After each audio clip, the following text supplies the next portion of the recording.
biyuhu waa qayb weyn oo ka mid ah nolosha aadanaha sidaas ay tahayna laascaanood waxay hoy u tahay kumanaan kun oo qoys oo ay soo wajahday xaalad biyo la'aaneed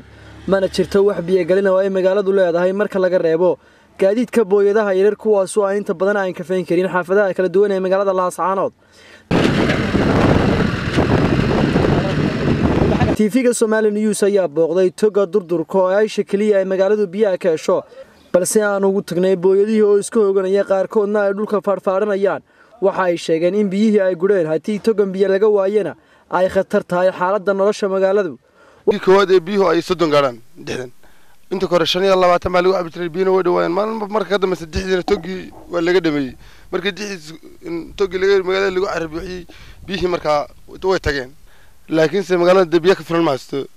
booyada keed magaalada kuma cabi karto marka magaaladu waxay u baahan tahay toobasho in la biyo geliyo hadii saddex waqti ba magaaladu ay halkan biyaha ka heshaa mar waa 3 bilood kaliish oo saasoo kale ceelasha iyo laasaska u go'an marna waa 3 bilood roobku daayo jidhaamaha laga cabaa marka hadda roobkiina wayna hayaa xilliga roobka la jooga marka in yaro hadda waqtigiina uga harsan bay boodu yar biyalaayeen biyana way helaan matooraan la jiraan la ilaalin karno waxa weeyaan 10 matoor ba hal ceel oo la siir lagu daarayo 10 matoor markii way jarayaan hadda biyuhu xilli jiilaa lagu jiraa biyuhu aad u adag yihiin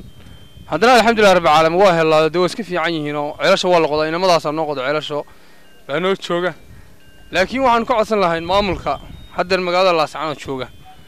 inayna siiyaan matooro aan ceelasha ku qodanno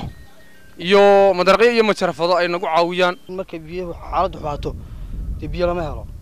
ma garad dalkadeeda waxa maamulka meesha jooga waxa ka mas'uul Soomaa waxa kale ay darawalintu ka caawdeen wado xumo ay sheegeen in ay dhibaato weyn ka haysato khasaarana uu baabuurtooda oo ka soo gaadho mararka qaar iyadoona cashuuro fara badan laga qaado anaga maaliyada halkan dixdan ugu timaada oo dawladda hoose dixdan ugu timaada ceelashayadana dheel cagafan ku qodnaa waxay dawladda hoose iyo maaliyada noo qabta midna ma jiro cashuurta marna ka qaada meesha dhibaato badan ba wadooyinka aad nooga soo gaadhaayo wadooyinka aad bay u xun yihiin shaqaalana mararka qaarkood galanayo xitaa dawladda hoose madaan xitaa aan cagafna siiyo aan wadooyinka noo baraxda xitaa kama helo marka waxa aad noogu daran waa wadooyinka hadda noogu daran anagu inaan magaalada biyo kanana laga yaqaan laakiin maamulka waxa ku codsan in wadooyinka noo hagaajiyaan waad artaada iyagu ku dhaado waa dacad waa soo martay meesha waa ka soo xagana ka daran ma garan taana waxaan leenahay dawladda hoose wax noo qabato hadii ay wax noo qabanay dawladda anagu lacag bixin mayno malaayiin dollar ayay xukuumadihii kala dambeeyay ee Soomaaliland ku kharash gareysay